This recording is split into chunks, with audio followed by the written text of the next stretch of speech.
Saya hormati Bapak Ibu peserta desiminasi penerapan budaya positif.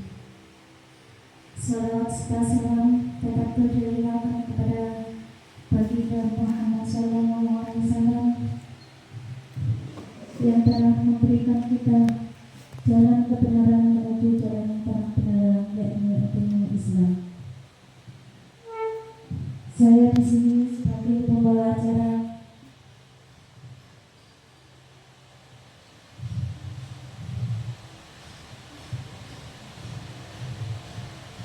akan membacakan susunan acara pada siang hari ini. Yang pertama pembukaan, yang kedua menyanyikan lagu Indonesia Raya, yang ketiga sambutan dari Kepala Sekolah SDN Tukuran 2, keempat pemateri, kelima penutup serta doa.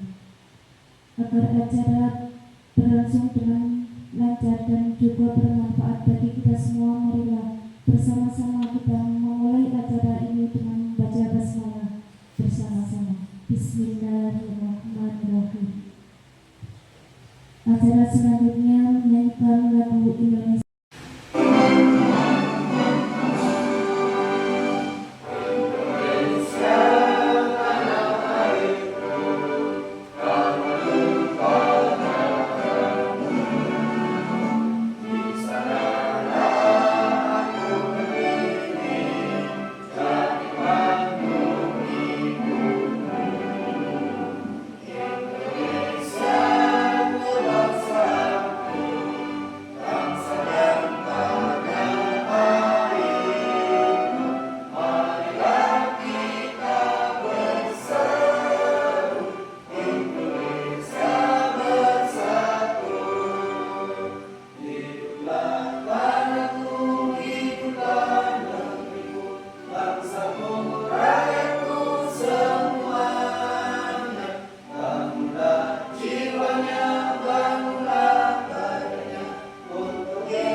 Hadirin dimohon duduk kembali.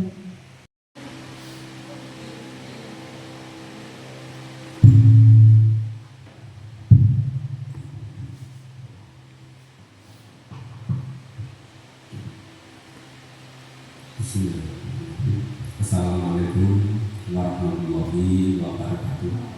Waalaikumsalam warahmatullahi wabarakatuh. Alhamdulillahirabbil alamin wassalatu wassalamu ala asyrofil anbiya'i wal mursalin sayyidina wa maulana Muhammadin wa ala alihi wa sahbihi ajma'in. Yang kami hormati Ibu Eni selaku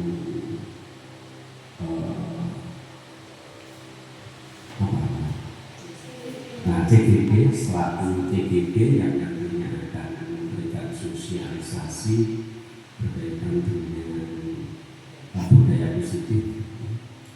Dan yang kami hormati Bapak dan Ibu semuanya, pertama-tama mari kita berikan puja bersyukur dari Allah Subhanahu wa Ta'ala yang telah menempatkan rahmat serta kepada kita sehingga pada kesempatan ini kita bisa berkumpul dalam rangka kegiatan rekan kita Ibu Reni dan Bu Eni selaku CGD yang nantinya mensosialisasikan budaya positif. Salam serta salam semoga tercurah bersama sehingga kita saling melakukan syafaat. Bapak dan Ibu semuanya yang berbahagia, perlu kiranya saya sampaikan berkaitan dengan apa yang saya terima, yang tentunya informasi dari Ibu Eni dan Bu Reni yang nantinya akan melaksanakan kegiatan sosialisasi. Tentunya kaitannya adalah budaya positif. Yang namanya budaya, kalau saya mengartikan itu semacam kebiasaan yang baik, yang dilakukan di dalam kelompok, sehingga itu yang menjadikan kebiasaan yang dilakukan. Dan namun untuk perilaku kita sebagai manusia tentunya mestinya fitrahnya adalah berbuat baik. Fitrahnya pasti mempunyai keinginan berbuat baik. Nah, berbuat baik itu tidak serta-merta bisa menjadi baik. Mengapa demikian? Karena kita sebagai manusia diberikan nafsu, sehingga ketika kita melakukan sesuatu pasti ada kalanya dipengaruhi oleh nafsu itu. Nah, karena dipengaruhi oleh nafsu, yang saya maksud nafsu adalah nafsu yang kurang baik. Nah, kalau sudah seperti itu berarti bisa jadi karena terpengaruh, maka perilakunya menjadi kurang baik. Nah, di samping itu, karena manusia itu fitrahnya berbuat benar, pasti benar, namun karena segala sesuatu itu perlu dilakukan, terkadang benar itu belum bisa menjadi benar. Bu Reni dan materi yang kedua akan dilanjutkan oleh Bu Eni Suriswati. Hadirin yang kami hormati, untuk kelancaran acara, marilah kita membacakan doa yang akan dipimpin oleh Bapak Ansori. Kepada Bapak Ansori, kami persilakan. Al-Fatihah.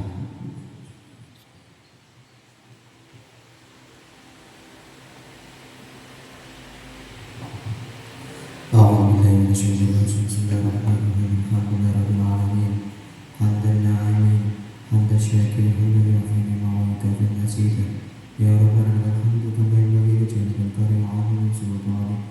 Allahumma shalli ala sayyidina Muhammadin sallallahu alaihi wa sallam wal afat wa taqaddimna bi jami'il hajat wa taqaddimna bi jami'il hajat wa taqaddimna bi jami'il hajat wa taqaddimna bi jami'il sayyi'at wa tarfa'una bi indaka 'inda al-jalali wa taqaddimna bi as-sawaiyat min jami'il khairati fil hayati wa ba'da al-mamat. Allahumma nawwir qulubana bi nuri hidayatika kama nawwarta al-ardha bi nuri shamsika abadan abadan rahmatika ya arhamar rahimin. Rabbi shalli sadri wa yassir li amri wa hlul 'uqdatam min lisani yafqahu qawli. Rabbana hab lana min azwajina wa dhurriyyatina qurrata a'yun waj'alna lil muttaqina imama. Rabbana atina fid dunya hasanah wa fil akhirati hasanah wa qina adzaban nar. Subhana rabbika rabbil izzati amma yasifun wa salamun 'alal mursalin walhamdulillahi rabbil alamin. Al-Fatihah. Sampaikan kepada Ibu Bu Nini yang cantik, terima kasih ya Bu Nini sudah memimpin jalannya acara pada pagi siang hari ini. Bapak Ibu sudah dijelaskan oleh Bapak Jumaryanto selaku Bapak Kepala Sekolah SDN Tenggorono 2 bahwa hari ini saya bersama rekan saya Ibu Eni akan mendiseminasikan kegiatan kami selama menempuh pendidikan calon guru penggerak. Di sini saya tekankan kembali bahwa saya di depan ini bukan berarti saya yang paling ngerti dan paling pintar, tapi kita di sini adalah posisinya sharing dan juga saling berbagi pengalaman Bapak Ibu. Jadi saya bukan guru atau bukan suhu ya istilahnya seperti itu. Jadi nanti saya minta kalau memang mungkin di sini di kanvas saya ada mungkin yang perlu ditambahkan, di monggo Bapak Ibu. Nah sebelumnya langsung ya Bu, saya dulu ya. Sebelumnya perkenalkan saya Bu Reni Hasenda. Mungkin Bu Yuni sudah mengenal saya lebih dulu karena dulu saya pernah di SDN Tenggorono 1 itu sekitar berapa tahun ya Bu Yuni ya? 8 tahunan mungkin ya di sana di SDN Tenggorono 1 waktu itu bersama teman seperjuangan Bu Yuni, Bu Sulis, perkenalkan nama saya Bu Reni Hasenda. Saya saat ini sedang menjadi seorang guru PJOK ya bersama Pak Muni rekan saya dan Pak Jumaryanto yang saat ini sudah menjadi Bapak Kepala Sekolah tercinta di SDN Sambung Dukuh 3 Bapak Ibu. Terima kasih untuk perkenalannya. Lanjut Bu. Hari ini saya akan memaparkan apa yang sudah disampaikan oleh Pak Jumaryanto bahwa budaya positif. Langsung ya di ini nggak bisa nah itu nah budaya positif ya. Kita tahu bahwa budaya itu adalah cara pandang, cara hidup ya, atau yang bisa dibilang Pak Jun tadi adalah kebiasaan-kebiasaan ditambahkan dengan kata positif, berarti itu adalah kebiasaan-kebiasaan positif yang dibangun kalau di sekolah berarti dibangun di dalam sekolah kita sehingga sekolah kita itu bisa memunculkan kebiasaan-kebiasaan baik yang pada akhirnya akan memunculkan karakter atau nilai-nilai positif pada peserta didik kita. Next Bu. Nah Bapak Ibu sebelumnya walaupun ini agak setengah siang saya minta berdiri sebentar saja. Monggo saling berhadapan, Pak Jun bisa sama Pak Sinten? Nggih. Bu, ya sama Pak, enggak kuat. Bu Sulis bisa dengan Bu Yuni, Bu Nini bisa dengan Bu Eni Mungina, Bu Eni. Di sini juga boleh Bu. Nah, kita senyum dengan teman di hadapan kita masing-masing selama kurang lebih 30 detik. Nah, nanti saya ingin tahu bagaimana perasaan Bapak Ibu ketika Bapak Ibu sudah gurung. Sudah ya Bapak Ibu ya, monggo ya, senyum aja, senyum tok. 1, 2, 3.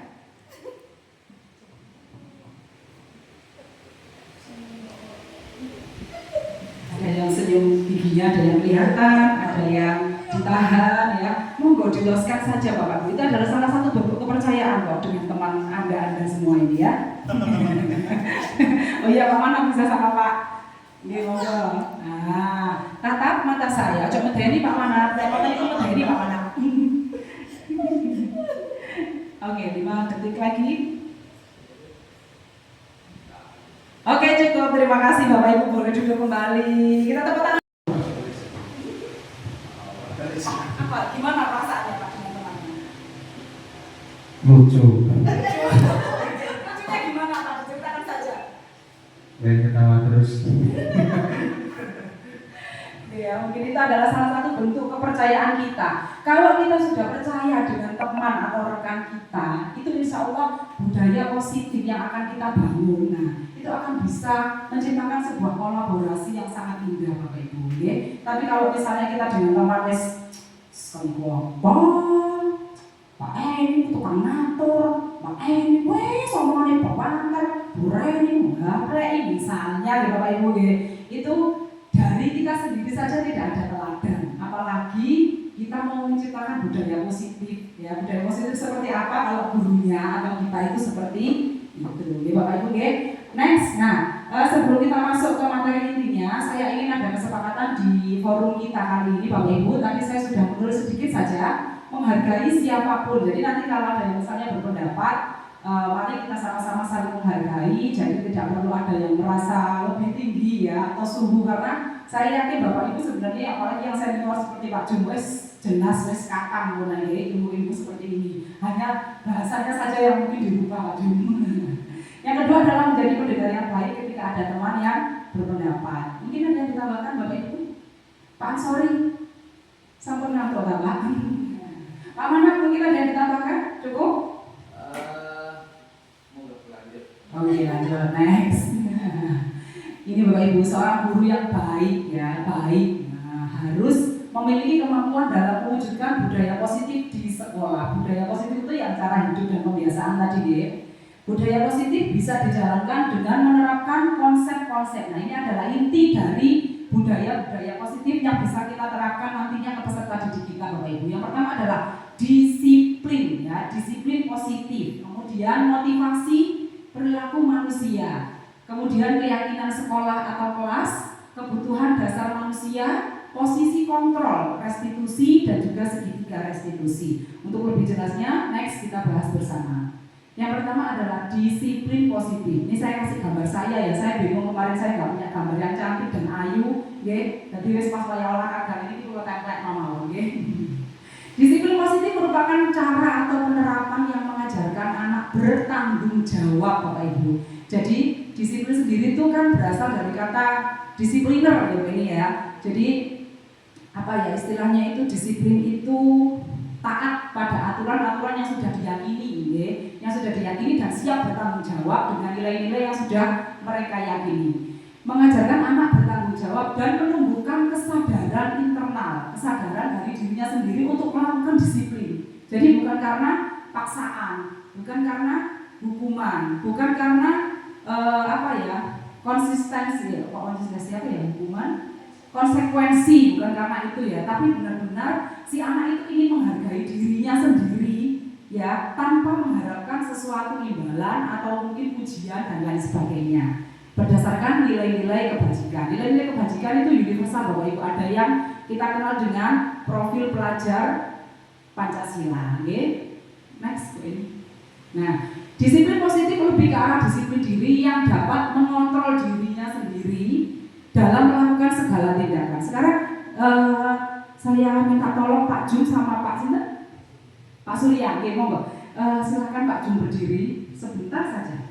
Nah, terus tangannya itu digenggam erat. Pak Surya boleh melepaskan genggamnya Pak Jum ini dengan berbagai cara. Boleh jenengan kuda, boleh jenengan itik-itik, boleh jenengan apa terserah jenengan. Silakan Pak. Kalau bisa Pak Jum harus bisa mempertahankan. Kalau Pak Jum lepas, ya nanti ada sendiri. Monggo Pak, silakan. Ayo guru olahraga dilawan. Ayo. Iya. Kuat mana Pak Surya? Pak Surya. Kuat beneran. Usianya berapa Pak Surya? Oke, terima kasih Pak Surya, tepuk tangan untuk Pak Surya semuanya. Oke, jadi itu sudah menunjukkan bahwa Pak Jumaryanto ini memiliki kontrol diri yang sangat baik. Artinya apa? Beliau itu yakin bahwa aku gak akan bisa dikontrol oleh siapa? Orang lain atau Pak Surya dalam hal ini. Nah, kalau sudah punya nilai seperti itu dalam setiap jiwa peserta didik kita, insya Allah kita membawa budaya positif ini akan lebih mudah Bapak Ibu. Next ini. Disiplin diri bisa membuat murid memahami dan menyadari berdasarkan motivasi internal, bukan dari paksaan, pujian atau hukuman. Sama seperti yang sudah saya katakan tadi. Next. Kalau itu masuk nilai kebajikan ini nanti bisa dijabarkan kembali. Kalau ada di sub elemen, nah ya itu ada di Bapak Ibu, bisa dilihat di buku baskapnya, dibuka kembali, nanti sama saya. Niatnya ketemu dengan anak-anak. Oke, alhamdulillah ya. Itu adalah nilai-nilai, istilahnya Pak Manuk juga happy ya kalau datang ke sekolah ketemu arek-arek masalah di rumah, masalah hutang menumpuk dan lain sebagainya pasti tercairkan ya Pak, happy ya. Itu adalah motivasi intrinsik Bapak Ibu. Next. Keyakinan sekolah atau keyakinan kelas. Bapak Ibu pasti punya tata tertib nih. Tata tertib di sekolah nggak ada nih Pak Jumbi untuk sekolah SD Tunggorono 2. Bapak Ibu kalau dilihat antara tata tertib dengan keyakinan kelas itu hampir sama. Tetapi sangat berbeda makna Bapak Ibu. Kira-kira kalau dengan melihat tata tertib satu aja, Pak Surya masih ingat nggak tata tertib sekolah kita itu apa? Satu aja. Disiplin yang lebih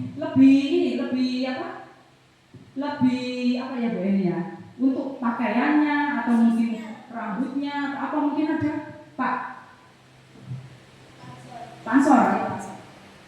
Di SDN Tunggorono 2 ini kira-kira tata tertib yang sudah dijalankan secara bertahun-tahun saat menikah apa?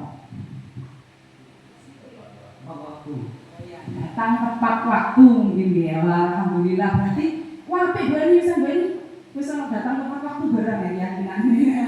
Itu sudah masuk keyakinan Bapak Ibu. Jadi gini, antara tata tertib dengan keyakinan bedanya adalah ketika di situ tertulis tata tertib, biasanya kan ada bajunya harus Senin sampai Selasa warna merah putih, Rabu warna batik mungkin ya, kalau nulis Jumat itu ya. Terus sepatu harus hitam, rambut harus rapi. Terus apa namanya ini ya? Itu adalah aturan Bapak Ibu, tata tertib yang diciptakan oleh sekolah sendiri atau secara sepihak tanpa melibatkan siapa Bapak Ibu? Yang kita mau setiap hari adalah murid atau peserta didik kita. Sedangkan keyakinan atau kesepakatan kelas itu lebih ke urun rembuk. Jadi bersama-sama dengan anak didik kita. Wes ini sak durungi sampean tak ulang dok kelas 2. Kan papannya yang jelendeng ya Bapak Ibu ya. Ini adalah kalimat yang awalnya tidak boleh manja Bu. Harus bawa barang atau sarana yang jadi tugasnya. Misalnya besok saya suruh bawa bola gitu ya. Ngomongnya ya begini nih ya. Terus bersikap sportif, ya seperti ini, menyiapkan peralatan yang dibutuhkan, tidak boleh bermalas-malasan. Nah ini yang tugas kita adalah merangkumnya menjadi kalimat-kalimat yang lebih positif dan berdasarkan nilai kebajikan yang universal, seperti pada profil pelajar Pancasila.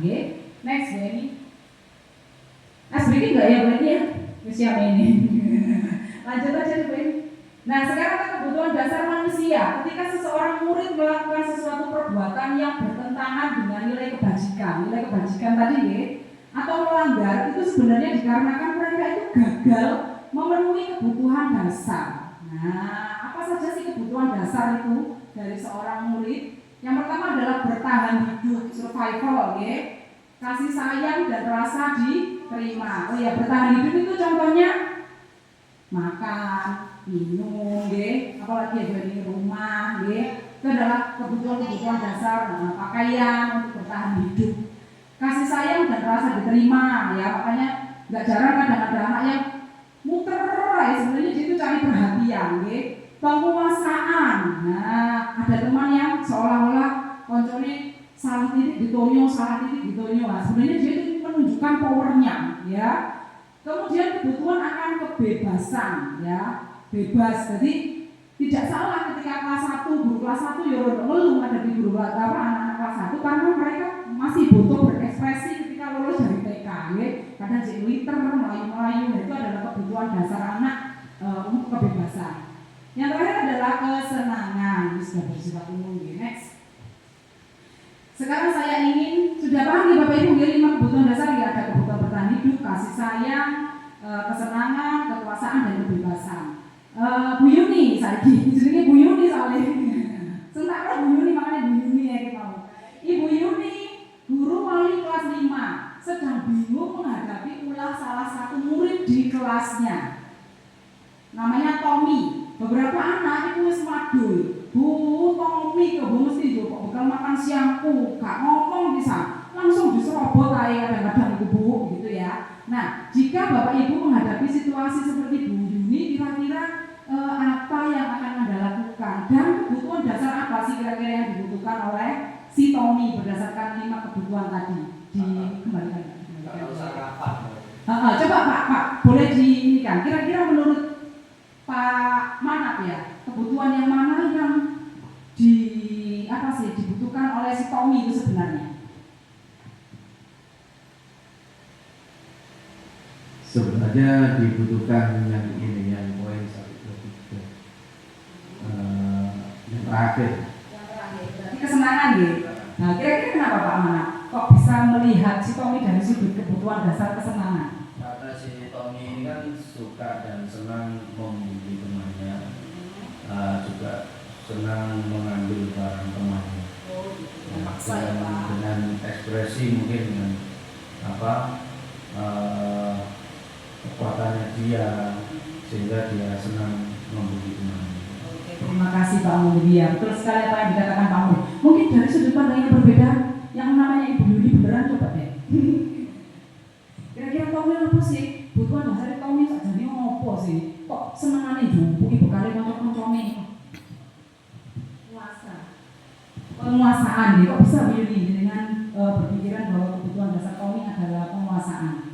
Masa bisa sendiri. Oh gitu, merasa besar sendiri, bisa sendiri, opo-opo apa Mbak? Isok dijupuk ya. Oke, baik. Next Mbak ini. Jadi sebagai guru kita memang betul sekali Bapak Ibu, apa seperti yang dijadikan sudut pandang Pak Manak dengan yang dijadikan sudut pandang Bu Yuni, itu tidak ada yang salah nih Bapak Ibu. Jadi kalau kita jadi guru, kita harus benar-benar bisa mengerti dan istilahnya nyelon itu apa ya Bu ya? Ngadepi. Ya, berdasarkan apa yang sesungguhnya dia butuhkan, ya. Kalau alasannya karena dia ngambil itu karena lapar dan orang tuanya itu telat memberikan bekal makan siangnya misalnya, maka kebutuhan yang dibutuhkan Tommy sebenarnya adalah kebutuhan untuk bertahan hidup. Ya, jadi memenuhi perutnya yang lapar nih Bapak Ibu. Next Bu Eni. Tapi kalau alasannya Tommy itu, wes gak apa-apa Bu, aku seneng nek delok teman-temanku iku lapor nang sampean. Aku cek sampai perhatikan. Nah, maka dia kebutuhan sebenarnya adalah kasih sayang dan rasa diterima. Next Mbak Eni. Nah, kalau kebutuhannya Tommy itu sebenarnya Bapak Bu, aku seperti Bu Yuni tadi ya, dan aku ketok paling kuat begini. Nah, maka sebenarnya kebutuhan dasar si Tommy ini sebenarnya adalah kekuasaan. Okay? Kalau dia bosen dengan bekal makanannya, padahal dia sudah diberikan bekal, nah, tapi dia pengen nih coba bekal temannya, nah, maka kebutuhan dia itu sebenarnya kebebasan, ya, walaupun kebebasannya masih belum terarah. Ya. Kemudian yang terakhir, kalau si Tommy melakukan hanya karena iseng seperti yang Pak Mana bilang tadi, maka kebutuhannya itu adalah senang, bergarai koncone seneng, itu maka kebutuhannya adalah kesenangan. Next. Nah yang terakhir, bagaimana dari D.L. William Glasser dan Diana Johnson ya, ini adalah 5 posisi kontrol restitusi. Yang mana yang pertama adalah guru sebagai penghukum, guru sebagai pembuat anak merasa bersalah, sebagai teman, sebagai pemantau, dan sebagai manajer. Next, untuk lebih jelasnya, nah di sini Bapak Ibu, yang sebagai penghukum dan pembuat rasa bersalah ini adalah identitas yang gagal. Kita akan hanya menciptakan anak-anak yang memiliki identitas gagal di sini Bapak Ibu. Ya, anak dampaknya apa? Kalau kita sebagai penghukum ya akan mengulangi kesalahannya kembali. Kemudian anak juga akan merasa rendah diri. Kalimat contohnya misalnya ada anak yang salah. Kalau di posisi kita sebagai penghukum awas loh ya. Nek kowe gak ngelakoni meneh kon gak nggowo. Nah, itu sudah tanda-tanda dengan menunjuk-nunjuk misalnya oh, ya wes, ya sudah, nek gak gelem ya wes. Nah, itu adalah posisi kita sebenarnya sebagai penghukum Bapak Ibu guru. Nah, itu dampaknya ini ya, mengulangi kesalahan kembali. Karena nggak masuk sebenarnya Bapak Ibu. Sama, saya juga kalau begitu kan paling lali. Terus kemudian pembuat rasa bersalah. Sakjane ngerti ya Pak. Balik mana nang disiplin diri, apa caranya anak itu bisa dapat motivasi internal. Itu adalah kita memposisikan diri sebagai seorang manajer. Bukan manajer perusahaan di Bapak Ibu, tapi manajer di lingkup anak didik kita. Ya, dimulai dari hal yang kecil. Ya. Kalau saya di PJOK, kalau mungkin Bu Eni, Bu Yuni di kelas. Ya. Di sini ada kata apa yang sudah kita yakini, apa yang sudah kita sepakati. Misalnya tadi ada nilai kebajikan keamanan. Ya. Nah, maka Tommy diingatkan kembali, dia akan oh iya sih, gak oleh ngene sama Bu Guru, dan kita sudah sepakat bahwa keamanan itu salah satu hal yang harus kita yakini bersama. Dielingno maneh Bapak Ibu Guru, menciptakan identitas yang sukses dulu kepada si anak, jangan sampai dia merasa koyok tadi terdakwa dan juga tersangka. Nah, dampaknya nanti anak itu bisa merefleksi diri dan bahkan dia itu bisa mencari solusi sendiri dari masalah yang sudah dia ciptakan. Okay? Itu adalah posisi kontrol di Bapak Ibu. Next, Bapak Ibu, untuk lebih memperjelas lagi pemahaman kita mengenai posisi kontrol yang bisa diterapkan kepada murid kita, ya, ada baiknya kita menyimak video yang akan saya putarkan setelah ini, deh. Bagaimana seorang anak itu bisa mendapatkan kontrol dari luar dengan identitas gagal, kemudian kontrol dari luar dengan identitas berhasil, ya, namun kurang maksimal, dan bagaimana seorang anak itu bisa berhasil, ya, mendapatkan identitas atau sukses, namun dengan kontrol dari dirinya sendiri, yakni di posisi penghukum, pembuat rasa bersalah, sebagai teman, sebagai pemantau, dan sebagai manajer. Nah, nanti Bapak Ibu juga bisa melihat sebenarnya dan sebaiknya seorang guru itu harus berada di posisi mana, ya, dari 5 posisi kontrol, ya. Jadi supaya kita lebih bisa membuat si anak itu menghargai diri sendiri dan meyakini nilai-nilai yang sudah diyakini dari keyakinan-keyakinan kelas yang sudah disepakati bersama antara murid dan juga guru, ya. Selain itu akan berdampak dengan adanya evaluasi diri dan juga bagaimana cara untuk memperbaiki diri. Nah, itu artinya adalah sampai ke tahap solusinya itu adalah solusi dari si anak sendiri yang kemudian digabungkan dengan keyakinan kelas yang sudah disepakati bersama sebelumnya. Baik Bapak Ibu, dan inilah video yang akan memperdalam kembali pemahaman kita mengenai posisi kontrol.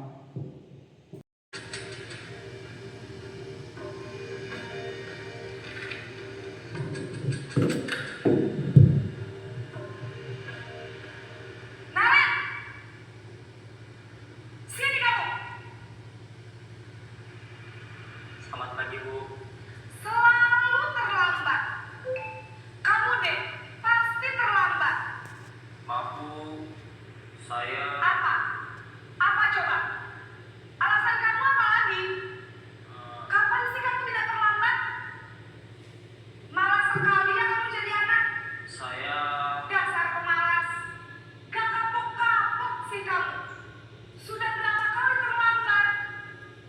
Sana, kamu keliling lapangan basket 2 kali. kenapa saya harus keliling lapangan basket, Bu? Kenapa? Kamu lambat ibu. Berani-beraninya jawab. Sudah terlambat, masih berani jawab pula. Sekarang, keliling lapangan basket 5 kali sekalian. Biar kapok. Cepat. Pergi sana ke lapangan basket. Posisi penghukum biasanya berbicara dengan nada tinggi, menghardik, menunjuk-nunjuk, menyakiti, dan menyindir. Hukuman bisa berupa fisik maupun psikis. Ibu dan Bapak guru hebat, dampak yang terjadi pada murid ketika guru berada pada posisi penghukum adalah murid cenderung akan memberontak, bahkan menyimpan dendam.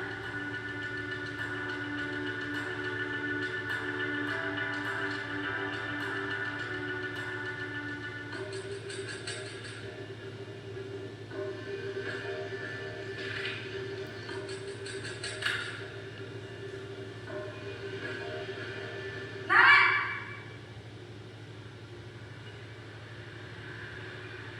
Selamat pagi, Bu. Naren. Kamu kenapa terlambat lagi, nak? Ya Tuhan, Naren. Kamu senang ya bikin ibu susah ya? Kalau kamu terlambat lagi, nanti ibu yang ditegur bapak kepala sekolah, nak. Disangka ibu tidak bisa membina kamu.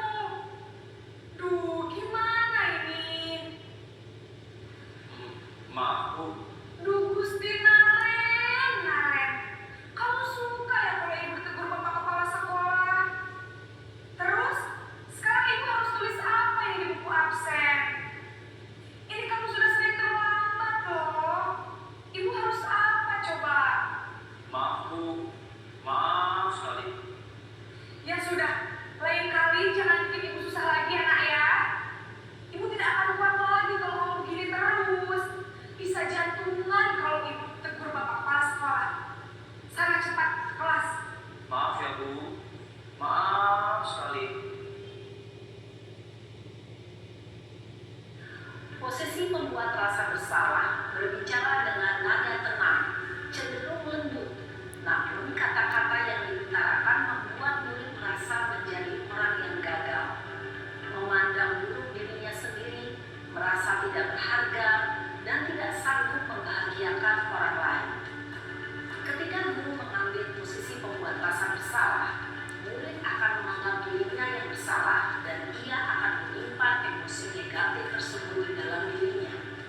pagi, Bu. Wah, sudah jam berapa ini, Nak? Terlambat lagi ya, saya. Iya, Bu. Habis ibu saya lupa bangunkan saya, Bu. Kamu malah menyalahkan ibu kamu. Kamu bukannya anak yang larinya paling kencang. Kok terlambat sih? Iya, Bu. Saya memang terlambat bangun tadi. Jadi, biarpun saya lari kencang, tetap gak kekejar, Bu. Ya sudah sana. Nanti lain kali larinya lebih kencang lagi ya. Biar gak terlambat lagi. Bikin seneng ibu. Demi ibu. Bisa kan? Bisa lah, Bu. Ya sudah sana masuk kelas. Ibu beresin urusan absen kamu. Kamu ini ada-ada saja. Dalam posisi teman, guru berbicara dengan nada suara ramah, akrab, cenderung bersenda gurau untuk menjaga suasana tetap santai. Murid akan merasa senang, aman, dan akrab dengan guru. Identitas yang tercipta adalah identitas sukses atau berhasil. Namun, perlu diingat, karena ini masih dorongan eksternal, maka ada faktor ketergantungan dari murid kepada orang tertentu. Di sini, guru absennya, sehingga di lain waktu, murid bisa berperilaku baik, namun hanya kepada orang-orang tertentu saja.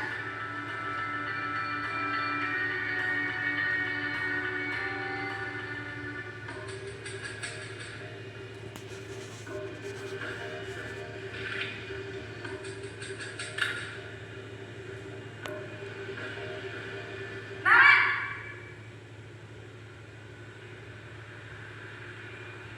Selamat pagi, Bu. Naren, apa peraturan sekolah kita tentang jam berapa kita harus masuk sekolah, Nak?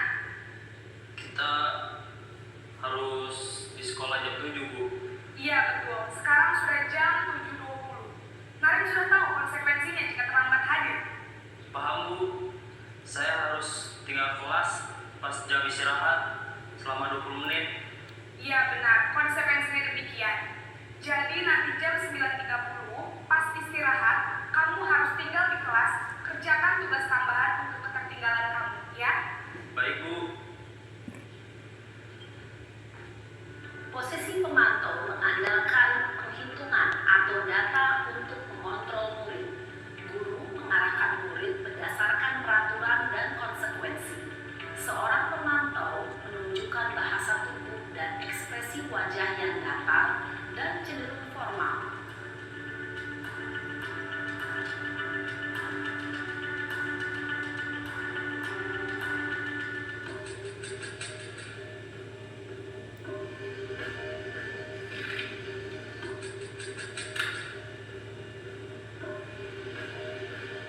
Naren!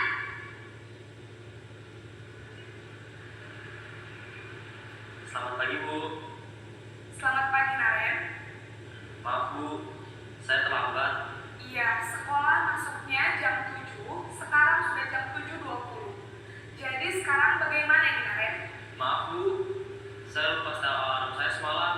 Baiklah, menurut kamu, keyakinan sekolah yang mana yang perlu kamu tingkatkan? Menghargai diri sendiri dan orang lain mungkin, ya, Bu. Setuju. Jadi, apakah Naren meyakini prinsip saling menghormati tersebut? Iya, Bu. Saya meyakininya. Apakah Naren bersedia memperbaiki masalah keterlambatan ini? Bersedia, Bu. Bagaimana kamu akan memperbaiki masalah keterlambatan ini? Saya akan coba untuk tidak lupa menyetel alarm saya, Bu. Baik, kalau Naren lupa menyetel alarm di rumah, ada orang yang kira-kira bisa bantu mengingatkan tidak? Ada, Bu. Kata saya, Kak Emma. Ada lagi selain Kak Emma? Selain Kak Emma, ada ibu saya. Baik, jadi yang mengingatkan Naren adalah Kak Emma dan ibu kamu ya? Kira-kira akan mulai setel alarm kapan nih, Naren? Setelah pulang sekolah, akan segera saya lakukan. Baik, jadi Naren akan setel alarm untuk bangun besok pagi dan akan diingatkan oleh kakak dan ibu dan Naren ya. Ada lagi yang mungkin perlu dilakukan, Naren, agar tidak terlambat bangun lagi. Tidak ada, Bu. Baik, Naren, terima kasih untuk kerjasama kamu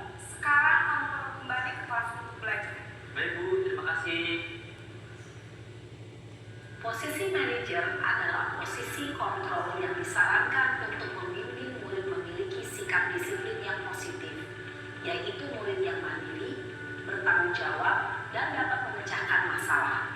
Tujuan dari posisi ini adalah agar murid dapat berefleksi atas tindakannya. Guru akan dengan tulus memberikan pertanyaan-pertanyaan bermakna, sehingga membuat murid dapat belajar dari kesalahannya dan mencari sebuah solusi untuk menyelesaikannya. Ibu dan Bapak guru hebat, setelah mengamati adegan kelima posisi kontrol tadi, kira-kira posisi mana yang paling ideal? Posisi mana yang dapat menunjang motivasi intrinsik murid? Ya, tentu posisi manajer. Posisi ini memang posisi ideal yang ingin dituju setiap pendidik. Pada posisi inilah, guru dapat menerapkan disiplin positif yang berpihak pada murid, yang memerdekakan murid. Perjalanan seorang pendidik tentunya tidak mudah untuk sampai pada posisi seorang manajer. Namun, tujuan kita pasti, yaitu menciptakan murid-murid yang mandiri, merdeka, dan bertanggung jawab. Semoga penggambaran 5 posisi kontrol yang telah diperlihatkan ini dapat menjadi ajang refleksi bagi kita semua, agar dapat terus mengasah dan menerapkan disiplin positif yang memerdekakan murid. Mari terus berlatih dan bersemangat. Selamat menerapkan. Salam dan bahagia, Ibu dan Bapak guru hebat. Harusnya di posisi yang paling kiri tadi ya. Next Bu Eni. Nah, ini saya bacakan, saya minta pendapatnya nih Bapak Ibu. Kira-kira piye kita berada di posisi kontrol yang seperti apa? Anto dan Dino sedang bermain bersama di lapangan basket. Tiba-tiba terlibat dalam sebuah pertengkaran adu mulut. Nah, Dino pun menjadi emosi dan mengadakan kontak fisik, menarik kemeja Anto dengan kasar sampai 3 kancingnya itu lepas. Pada saat itu guru piket langsung melerai dan membawa mereka ke ruang kepala sekolah. Nah, Ibu Suti adalah kepala sekolahnya, sudah berupaya menenangkan keduanya, terutama Dino yang jadi korban. Sepertinya kamu saat ini loh, Dino yang yang melakukan kesalahan. Nah, Dino sepertinya kamu saat ini sudah marah sekali. Mendengar Dino pun mengalir bercerita tentang kesalahan hatinya, Ibu Suti melanjutkan bahwa membuat kesalahan. Nah, ini Bapak Ibu ya, bahwa segitiga restitusi itu terdiri dari validasi kesalahan, biasanya dengan tanda-tanda ini Bapak Ibu. Berbuat salah itu adalah hal yang manusiawi, seperti apa yang dikatakan Pak Jumaryanto tadi, bahwa kita adalah tempatnya salah, Pak Jumri. Kemudian dan bahwa mempertahankan diri itu adalah hal yang sangat penting. Tapi meminta Dino memikirkan cara lain yang mungkin lebih efektif, karena saat ini Dino berada di ruang kepala sekolah. Jadi istilahnya dia, Bu Suti tidak tertarik dengan masalahmu, tapi Bu Suti ingin kamu bisa merefleksi kembali apa sih sakjane salahmu itu ya apa. Ibu Suti melanjutkan bertanya tentang keyakinan sekolah seperti tadi ya, serta apakah Dino bersedia memperbaiki kesalahan yang dilakukan terhadap Anto. Dino pun akhirnya mengangguk. Kemudian Ibu Suti balik, apalagi kalau ada Anto dan Dino, mungkin bisa dipertemukan keduanya dan mencari solusi dari masalah yang sudah dilewati. Lanjut.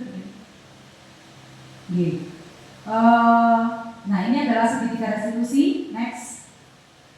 Kita sudah kesini ya Bapak Ibu ya tadi. Kita stabilkan dulu identitasnya. Kita mengatakan bahwa semua manusia itu memiliki kesalahan. Pasti kita tidak luput dari salah. Tapi Bu Eni, Bu Reni, Pak Jum tidak mau fokus dengan kesalahan yang kamu buat. Nah, itu adalah menstabilkan identitas. Tidak membuat dia merasa menjadi seorang tersangka. Kemudian validasi tindakan yang salah. Kita tanyakan, kira-kira apa sih yang sudah kamu perbuat hari ini? Kamu melakukan apa? Kemudian menanyakan keyakinan, kira-kira apa yang sudah kamu buat ini tadi berhubungan dengan keyakinan kelas mana yang sudah kita sepakati sebelumnya. Jadi balik malih Bapak Ibu ke keyakinan kelas. Next. Nah, ini sudah. Mungkin itu cukup Bapak Ibu diseminasi yang saya sampaikan hari ini tentang budaya positif yang setidaknya itu seperti gunung es Bapak Ibu. Jadi teori gunung es itu kan hanya 22% yang terlihat di permukaan esnya Bapak Ibu, tapi di dalamnya 82% adalah istilahnya kalau dalam jiwa anak itu adalah nilai-nilai kebajikan yang belum sepenuhnya muncul ke permukaan. Untuk itu harus ada yang namanya pembiasaan, pembiasaan teladan dari kita sebagai guru dan sistem. Nah, sistemnya itu adalah ya budaya positif ini tadi yang bisa memunculkan pembiasaan-pembiasaan baik hingga ke permukaan gunung es tadi, dan akhirnya menjadi karakter yang positif untuk murid kita. Demikian diseminasi yang dapat saya sampaikan. Untuk berikutnya bisa disampaikan oleh Ibu Eni. Terima kasih. Wassalamualaikum warahmatullahi wabarakatuh.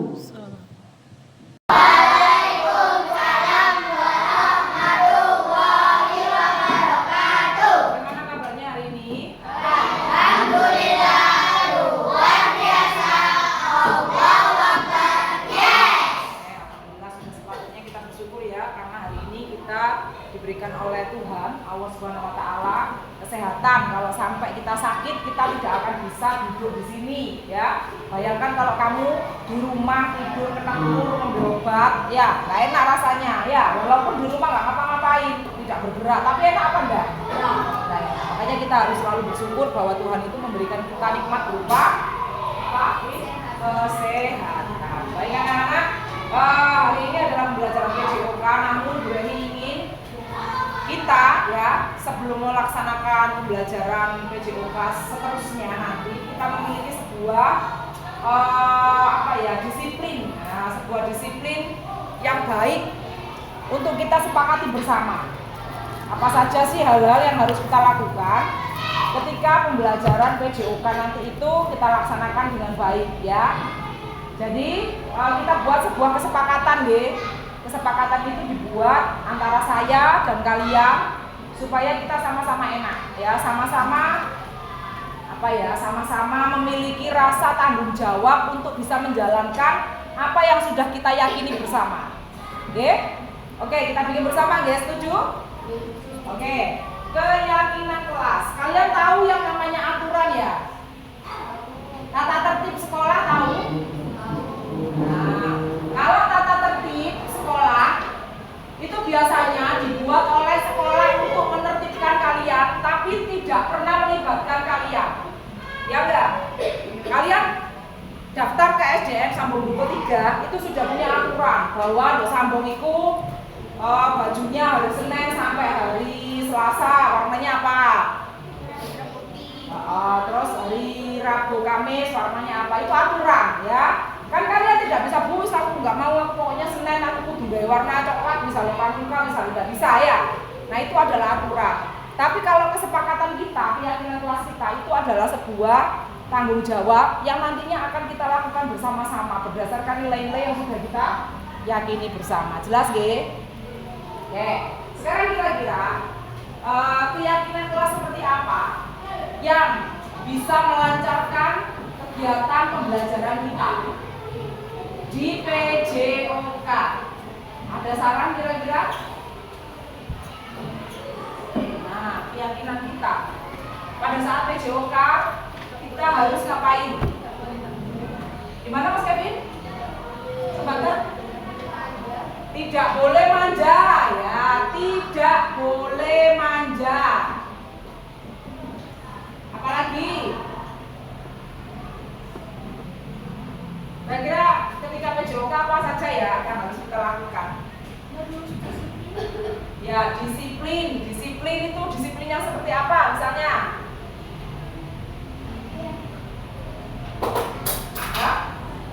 Membawa barang yang disuruh guru. Berarti membawa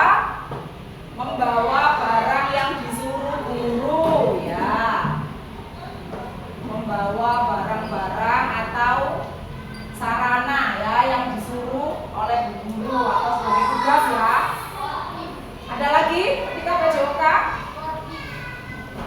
Bersikap apa? Sportif, ya. Apalagi? Perlengkapan kita, misalnya ketika kita di lapangan, kita harus apa? Gimana, Raya?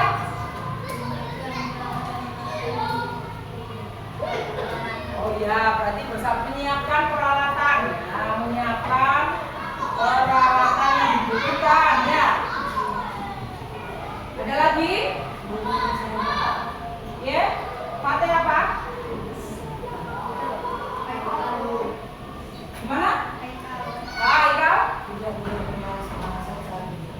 Tidak boleh bermalas-malasan saat PJOK. Tidak boleh bermalas-malasan. Oke, bagus sekali. Apalagi? Kurang satu wes. Itu pemanasan dahulu sebelum melakukan praktek. Berarti harus pemanasan dahulu ya.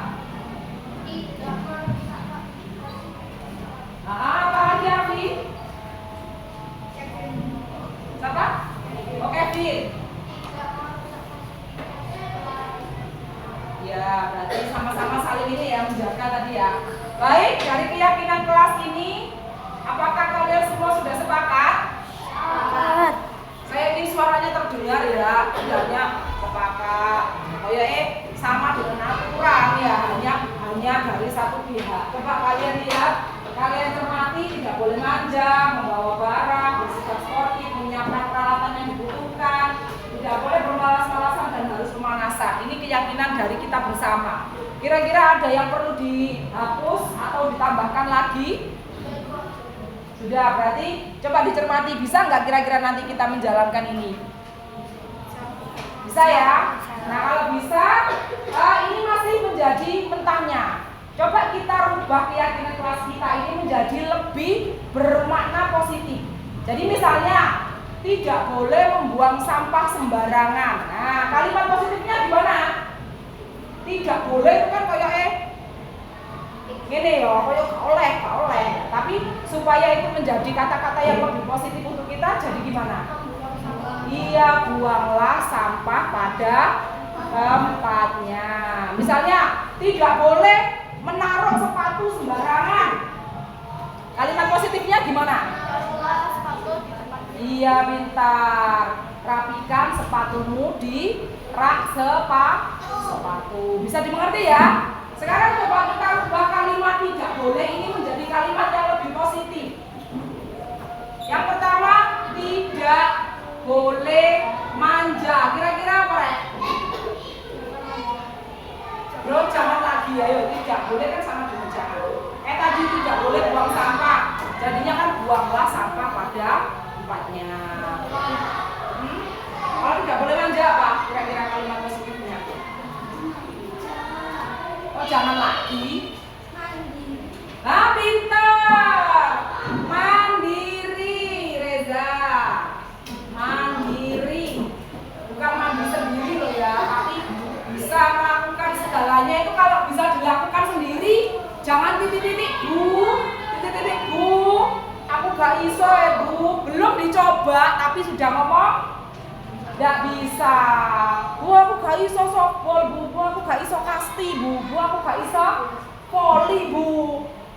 Ya, itu namanya manja. Betul sekali kata Mas Reza. Bersikaplah mandiri. Yang kedua, kira-kira kalau membawa barang atau sarana yang ditugaskan.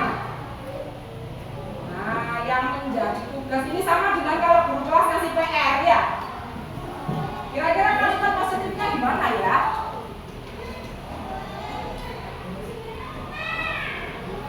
Atau yang ketiga dulu wes, bersikap sportif. Sportif itu berarti apa? Pintar, jujur, sungguh-sungguh ya. Jujur ya. Nanti kalau misalnya nanti Bu Reni nyuruh kalian lari dari garis A ke garis B, yuk diselesaikan dari garis A ke garis B. Jangan ketika bersama-sama belum nyampe garis B, tapi karena teman-temannya sudah nyampe duluan dan kembali, kalian melok balik padahal belum nyampe ke garis B. Itu namanya tidak jujur. Berarti apa yang ketiga? Jujur. Kemudian coba ibadah lagi yang lain. Boleh langsung di nomor 4, nomor 5 menjadi kalimat yang lebih positif. Coba menyiapkan peralatan yang dibutuhkan. Membawa apa lagi selain membawa? Menyiapkan peralatan yang dibutuhkan. Kamu punya profil pelajar Pancasila ya? Ada penerimaan berapa? Apa lagi? Apa? Nomor 6 ya. Melakukan pemanasan. Ya, nggak apa-apa wes. Harus pemanasan berarti melakukan pemanasan. Nggak apa-apa wes.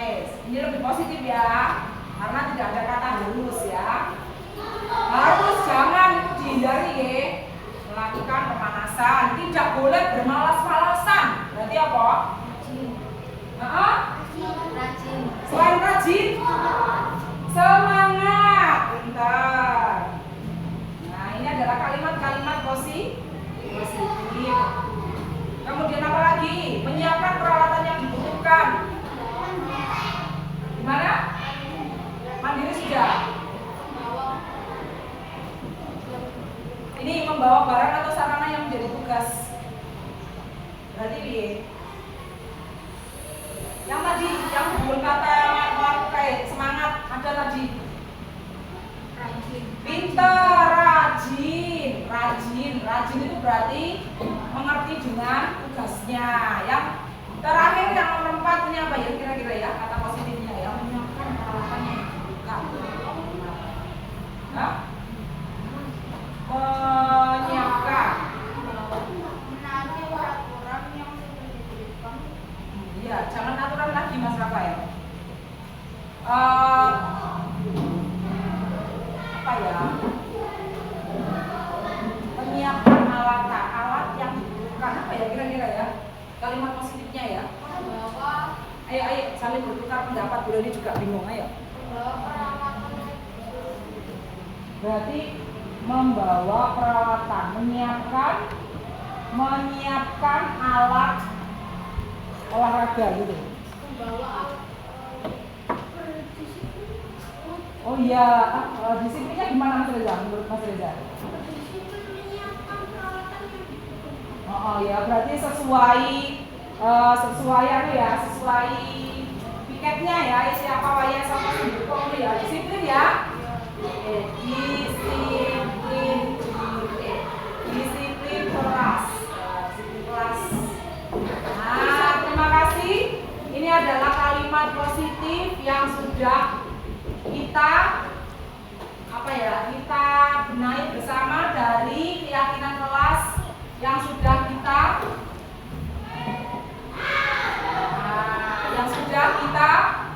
lakukan bersama. Ada yang perlu ditambahi?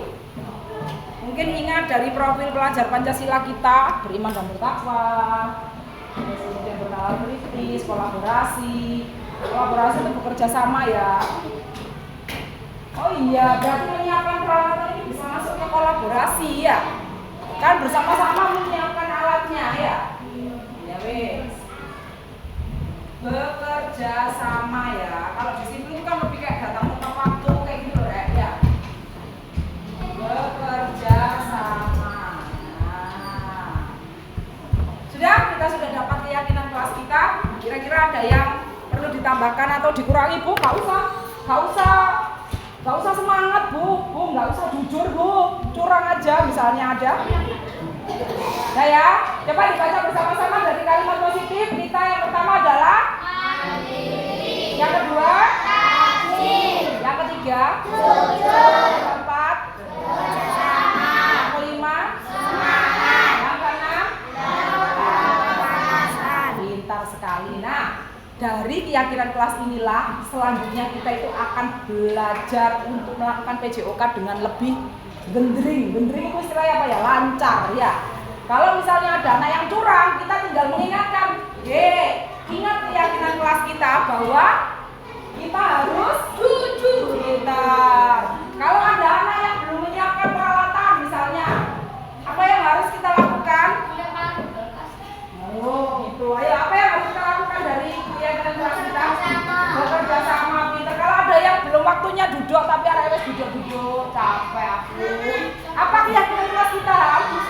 Semangat. Jadi itu ya, nanti diingatkan dengan keyakinan kelas yang sudah kita buat bersama. Siap ya? Siap. Oke, terima kasih. Setelah ini kita pemanasan di lapangan sesuai dengan keyakinan kelas yang sudah kita buat bersama. Siap? Siap. Ya, terima kasih. Silakan berbaris yang rapi ke lapangan.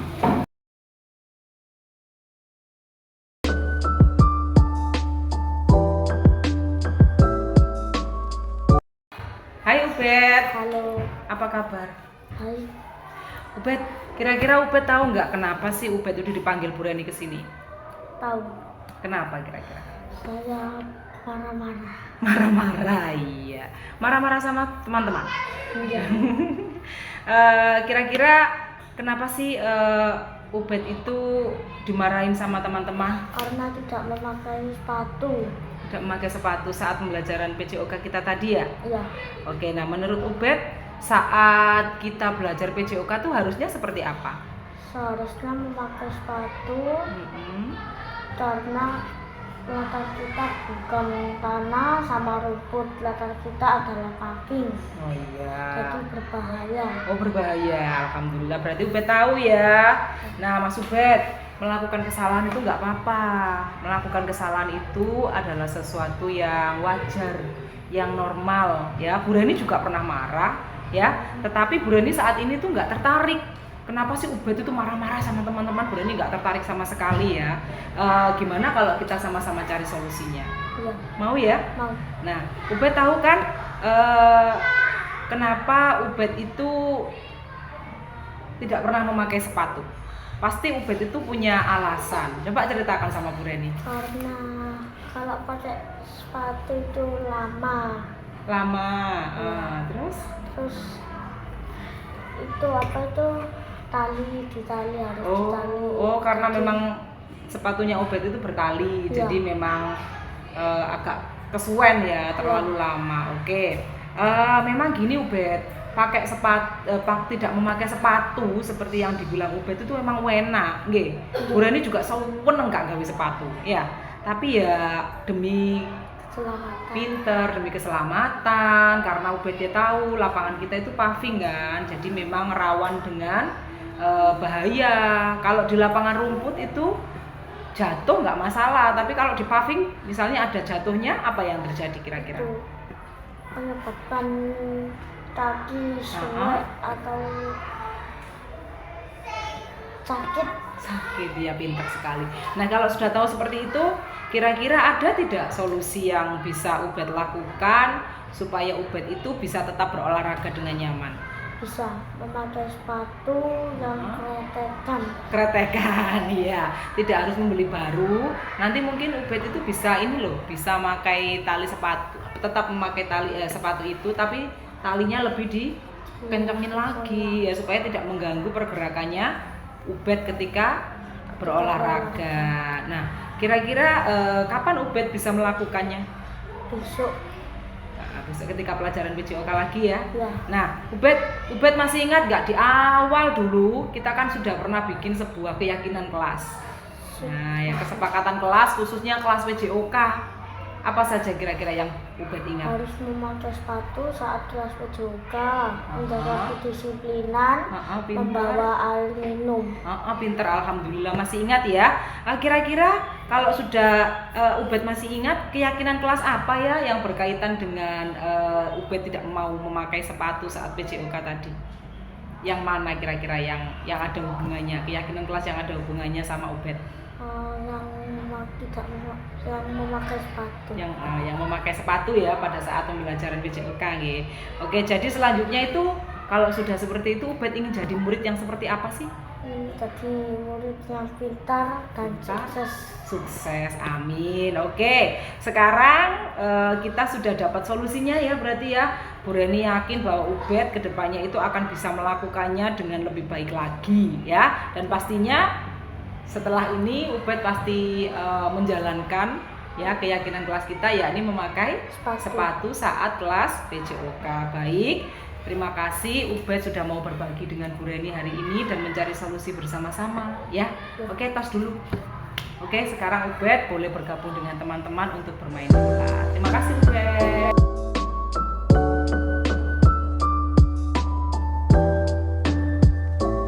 Halo Vira, apa kabar?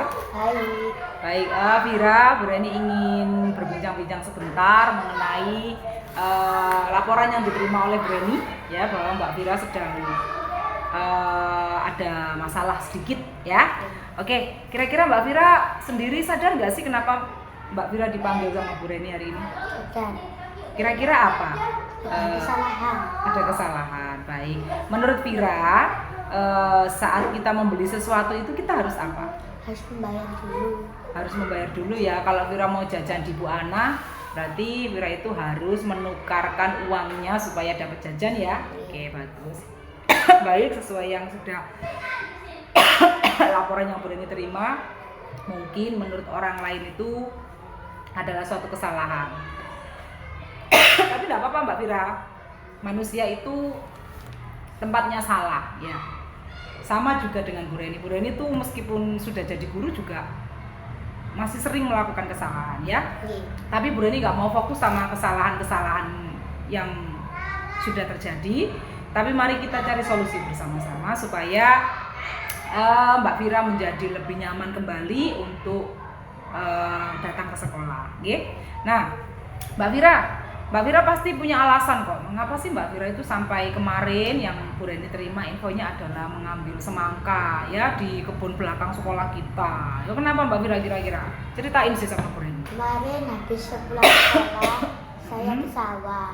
Ya. Terus habis itu ada semangka banyak, kayaknya enak diambil satu.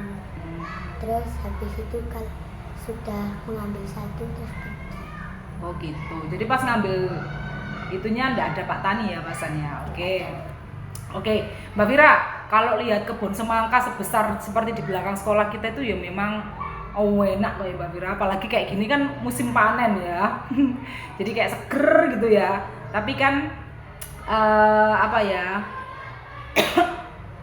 kita itu harus sadar bahwa semangka-semangka itu bukan milik kita. Nah sekarang ada nggak solusi dari Mbak Fira tentang apa yang harus kita lakukan agar kita itu tetap bisa makan semangka tapi dengan cara yang benar?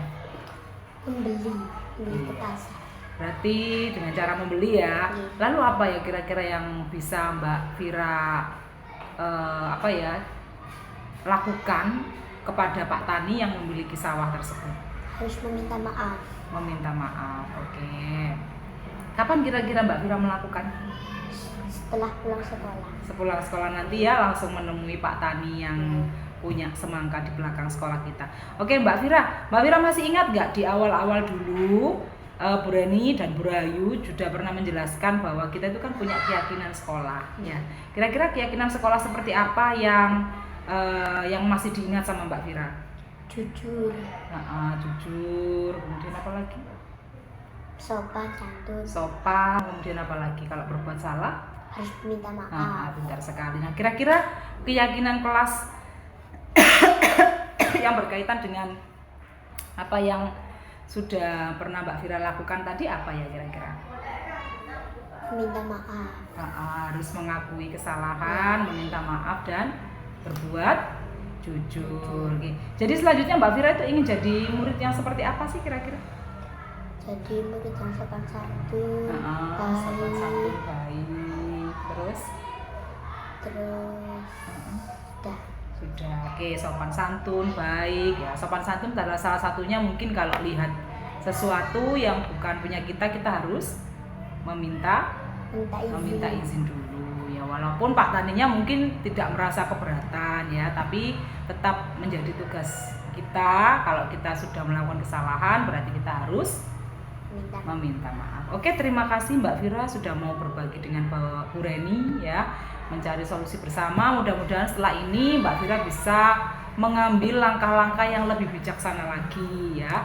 Walaupun memang itu tidak terlalu berdampak oleh Pak Tani, tetapi kan tetap saja itu adalah sesuatu yang tidak boleh kita lakukan. Oke, terima kasih Mbak Fira atas waktunya sudah mau berbagi dengan Bu Reni. Mbak Fira saat ini sudah boleh kembali ke kelas. Terima kasih ya. Nama saya Putri Tisa Fira. Hari ini saya sangat senang bisa berbagi dengan Bu Reni untuk mencari solusi dari masalah saya, yaitu mengambil semangka Pak Tani tanpa izin. Saya berjanji akan menjadi murid yang lebih baik lagi. Terima kasih.